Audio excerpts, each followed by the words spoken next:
ఓం మహాగణాధిపతయే నమః. ఓం గురుభ్యో నమః. ఓం శ్రీమాత్రే నమః. పరమేశ్వర స్వరూపమైనటువంటి జ్యోతిష, వాస్తు మరియు ఇతర అనేకమైనటువంటి శాస్త్రములను మనకు అందించినటువంటి మహర్షులకి నమస్కారం. హయగ్రీవ హయగ్రీవ హయగ్రీవేతియోపదే తస్య నిస్సరతయవాణి జిహ్మకన్యా ప్రవాహవత్ అరుణాం కరుణాతరంగితాక్షీం ధృతపాశాంకుశపుష్పబాణచాపాం అనిమాదిభిరావృతాం మయూకైః అహమిత్యేవ విభావయే భవానీ. శ్రీమాత్రే.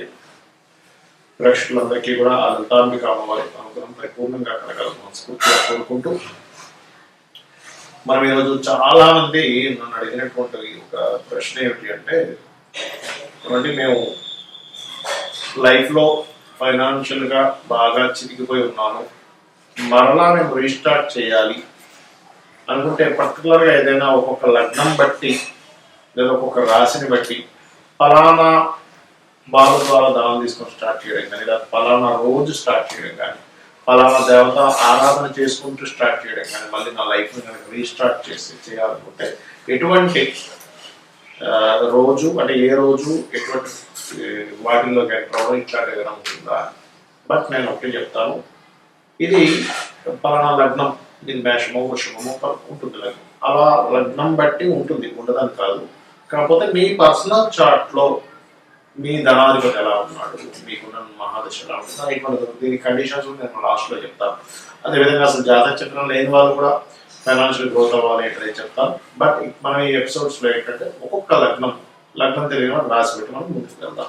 ముందుగా మేషలగ్నం తీసుకుంటే సర్వసాధారణంగా లగ్నాధిపతి కుజుడు ఉంటాడు ఇక్కడ. సో వీళ్ళకి ఎంత ఫోర్స్ఫుల్గా ఉంటే తత్వం కఠినంగా కనబడుతున్నప్పటికీ మనసు వెనకూసంటూ ఉంటారు. అయితే వీళ్ళ క్వాలిటీకి, వీళ్ళ తత్వానికి, వీళ్ళకి ధనాన్ని ఇచ్చే కారణం ఎవరు మీకు అంటే న్యాచురల్గా శుక్రుడు అవుతాడు. శుక్రుడు అందరికీ ధనాధిపతి అయినప్పటికీ వీళ్ళకి ఇంకొంచెం ఎక్స్ట్రా అయింది. దానివల్ల ఏంటి, జీవిత భాగస్వామి ఎంటర్ అయినప్పటి నుంచి జీవిత భాగస్వామి చేతుల మీదుగా తీసుకున్న శుక్రవారాలు ప్రారంభించిన, శుక్ర నక్షత్రాలు ప్రారంభించిన భరణి ఎక్సెప్ట్ భరణి, ఉబ్బార, పూర్వాషాఢ, మిగతా భరణి నక్షత్రానికి అధిష్టాన దేవత యముడవుతాడు. కాబట్టి ఏంటంటే ఆ రోజు ముహూర్తాలు ఏమి పెట్టుకోవచ్చు సర్వసాధారణంగా. సో ఆ రోజు ఏదైనా ప్రారంభించిన మీకు ఆ గ్రోత్ అనేటువంటి స్టార్ట్ అవుతుంది. అయితే ఇది ఒకటేనా, వేరే ఛాన్సెస్ ఏమి ఉండవా అంటే, మనకి జ్యోతిషాస్త్రంలో పంచమాధిపతి, భాగ్యాధిపతి, లాభాధిపతి, దశమాధిపతి, షష్టమాధిపతి అని చెప్పలేదు. అంటే ఈ సెకండ్, థర్డ్ ఈ ఆప్షన్స్లో మనం వెళ్ళినట్లయితే ఆదివారాలు లేదా మీరు మెడికల్ రిలేటెడ్ పరంగా వాటి మూలంగా కూడా ధనయోగం అనేటువంటిది ఏర్పడుతుంది. అదేవిధంగా మీకు తండ్రి గారు సహాయం ద్వారా, తండ్రి గారి యొక్క సంబంధించిన వాటి మూలంగా, లేదా మనకి సర్వసాధారణంగా ఏదైనా సర్వీస్ బేస్డ్ రిలేటెడ్ సంబంధించిన గురువుల ద్వారా, లేదా తండ్రి గారి ఆస్తికి సంబంధించిన వాటి మూలంగా. అంటే ఏంటి, మనకి మీకు మీకు ధనం వచ్చే సోర్సెస్ ఇవన్నీ కూడా కనెక్ట్ అవుతుంటాయి ఈ జాతకంలో.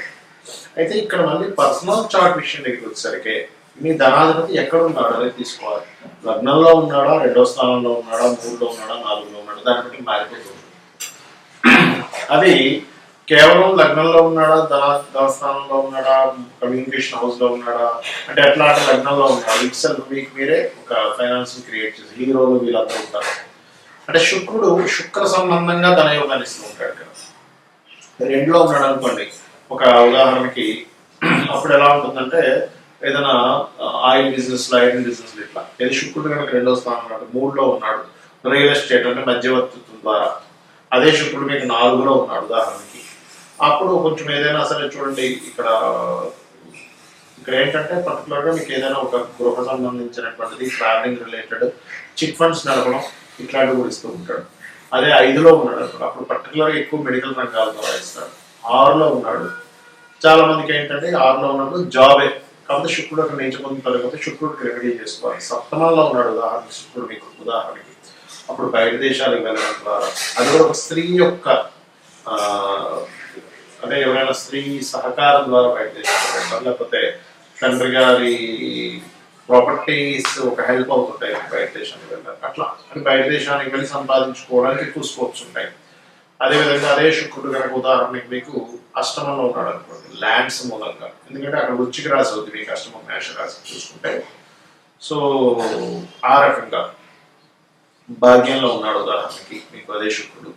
సో ఇక్కడ కూడా ఏంటంటే తన విద్యలు నేర్పడం, ఎడ్యుకేషన్ రిలేటెడ్, మన అదేవిధంగా ట్రాన్స్పోర్ట్ రిలేటెడ్ దశమంలో ఉన్నాడు అదే శుక్రుడు ఉదాహరణకి.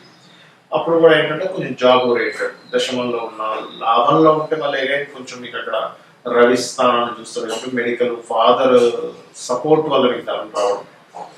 సో వ్యయంలో ఉంటే కూడా ఏంటంటే బయట దేశాలకు ఉద్యోగం చేయడం, ఏదైనా ఉద్యోగ సంబంధంగానే సక్సెస్ ఉంటుంది. అంటే ఏంటంటే ఇక్కడ ఈ శుక్రుడు ఇక్కడ ఉండడం ఒక ఎత్తు అయితే, ఆ శుక్రుడు ఏ గ్రహంతో కనెక్ట్ అయ్యాడు, ఎవరితో ఎట్లా ఉన్నాడు. ఇంకోటి ఏంటి, మీరు బాగా మీకు ధనం సంబంధించిన విషయంలో చాలా బాగుండాలి అంటే మీరు లక్ష్మీ గణపతి యొక్క ఆరాధన ఎక్కువగా చేస్తుండాలి, సూర్య నమస్కారాలు ఎక్కువగా చేస్తుండాలి. ఖచ్చితంగా ఏమవుతుంది, మీకు ఫైనాన్షియల్ సక్సెస్ అనేటువంటి బోర్డు అంతా పెరుగుతుంది.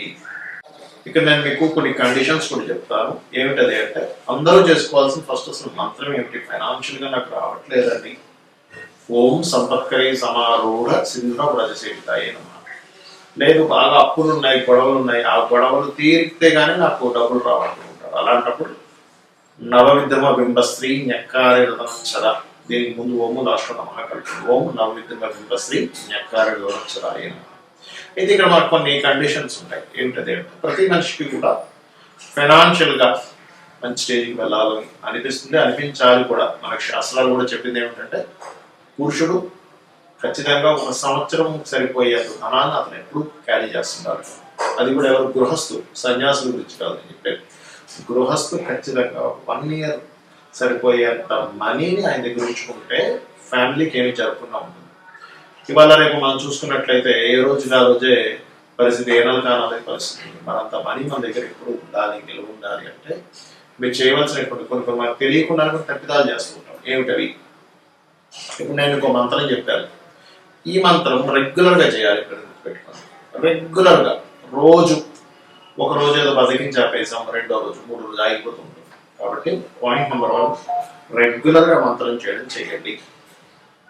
ఇంకోటి, ఇప్పుడు నేను చెప్పాను ధనాధిపతి ఈ ప్లేసెస్ లో ఉంటే వీళ్ళ మూలంగా వీటి మూలంగా ధనం ఉంటుంది. ఆ ప్లేస్ లో ఇంకొక ప్లానెట్ ఏదైనా ఉంది కంజంక్షన్ లో, ఏ కేతువో శుక్రుడో కుజుడో సంథింగ్ ఇంకో ప్లానెట్ వచ్చింది, లేకపోతే 2-3 ప్లానెట్స్ వచ్చి ఉంటాయి. 2-3 ప్లానెట్స్ కనుక ఉంటే మల్టిపుల్ ధన యోగాస్ ఉంటాయని అర్థం చేసుకోండి.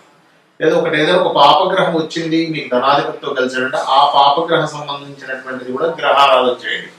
ఉదాహరణకు కుజుడు వచ్చాడు మీ ధనాధిపతితో, కుజగ్రహం దగ్గర కూడా దీపారాధన చేయండి. రవి నాడు కంబస్ట్ చేస్తున్నాడు, రవిగ్రహం దగ్గర కూడా చేయండి. లేదా రవిచంద్రులు ఇద్దరూ కలిసి మీ ధనాధిపతితో ఉన్నాడు, అది అమావాస్య ఏర్పడింది కాబట్టి రవిచంద్ర గ్రహాలన్నింటికి మీరు దీపారాధన చేయండి. అప్పుడు ఏమవుతుందంటే మీకు ఈ ప్రాబ్లం అనేటువంటిది, మీ ఫైనాన్షియల్ స్ట్రెస్ అనేటువంటి తగ్గుతుంది. ఇక మరొక విషయం ఏంటంటే చాలా మందికి గోవులు దగ్గరలో ఉన్నాయి, గోవుకేదో తిరిగి అడుగుతున్నారు. ఫైనాన్షియల్ గ్రోత్ మీకు రావాలి, మీ గ్రహస్థితిలో మంచి మార్పు జరగాలంటే మీరు చేయవలసింది సింపుల్ గా ఒకటే గుర్తుపెట్టుకోండి. శనివారాలు పిడిగడి బెల్లం, సింపుల్ పిడిగడి బెల్లం తీసుకెళ్ళి దేశీవారి గోవుకి ప్రశాంతంగా హ్యాపీగా పెట్టండి చాలు. ఆ జీవి కనుక ఆనందిస్తే ప్రకృతి ఆటోమేటిక్గా మీకు పాజిటివ్ రిజల్ట్స్ ఇస్తుంది. శుక్రవారాలు 3 చపాతీలు తీసుకోండి, దాన్ని నూనెతో కాల్చకుండా చక్కగా నార్మల్గా కాల్చి దాని మీద చక్కగా తేనె పూసి చిన్న చిన్న ముక్కలుగా చేసి చిన్నపిల్లలకి ఎలా తినిపిస్తాం అట్లా గురువుకు తినిపించాలి.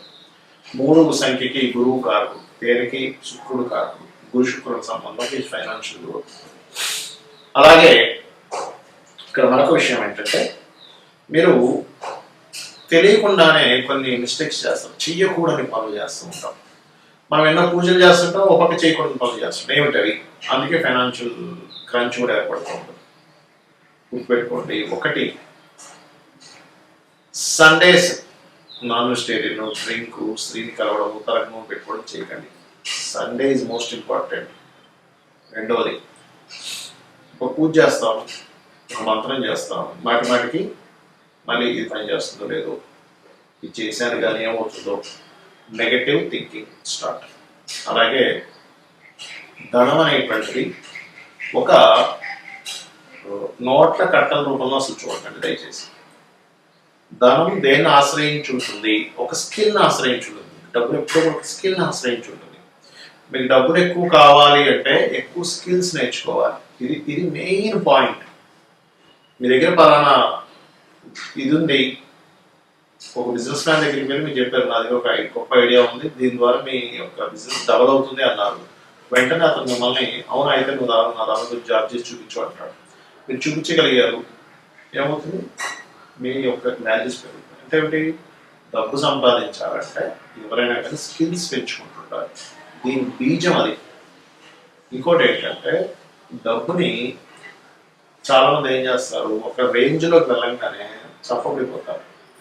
అది చాలా పెద్ద మిస్టేక్. అది నేను ఆ రోజులు చాలా బ్రతికాను. దాని తర్వాత ఎందుకు నేను పతనం అయ్యాను అనుకుంటాను. బికాస్ ఆఫ్ అప్డేట్ లేకపోవడం. ఎప్పటికప్పుడు అప్డేట్ చేసుకోవట్లేదు వాళ్ళని వాళ్ళు. ఎప్పుడైతే మనం అప్డేట్ చేసుకొని ఆగిపోతామో ప్రకృతి ఈ వరల్డ్ అనేది ఆగదు, వెళ్ళిపోతూనే ఉంటుంది. మనం అక్కడ ఆగిపోయాం, ప్రపంచం ముందుకు వెళ్ళిపోయింది. ఇది గుర్తుపెట్టుకోండి. నేను చెప్పిన పరిహారాలు చేసుకోండి, 100% మీరు లైఫ్లో సక్సెస్ అయితే తీరుతారు. ఇంకా ఎక్కువ సమస్యలు ఉన్నాయంటే అసలు మైండ్ పని చేయట్లేదు అంటుంటారు చాలా మంది. అసలు ఏం చేయాలో అర్థం కావట్లేదు, షివరింగ్గా ఉంది, ఓల్డ్ క్రెడిట్ కార్డ్స్ అయిపోయాయి, చాలా ఇబ్బందిగా ఉంది. ఉదయం సాయంత్రం 2 సార్లు లలితా సహస్రనామాలు యూట్యూబ్లో పెట్టుకొని చక్కగా జస్ట్ ధ్యానంలో కూర్చొని ఇక్కడ ఆ కాన్సన్ట్రేషన్ ఇక్కడ చేస్తూ అలా కూర్చోండి. మీ మైండ్ ఫస్ట్ సెట్ అవుతుంది. ఎందుకంటే నేను చాలా మందిని చూస్తుంటాను, గోల్డ్ అప్పులు, క్రెడిట్ కార్డు వాడేసి అది వాడేసి ఇది వాడేసి అవి ఎలా కట్టాలో అర్థం కాక వాళ్ళ ఫోన్ నుంచి తప్పించుకుని ఇలా కనపడుతున్నారు. అప్పుడు మీకు పూర్తిగా పోవాలంటే ఓం అపర్ణాయై నమః ఈ మంత్రం చేయండి. ఖచ్చితంగా మీరు ఆ యొక్క అమ్మవారి అనుగ్రహంతో మరలా పూర్వవైభవాన్ని పొందుతారు.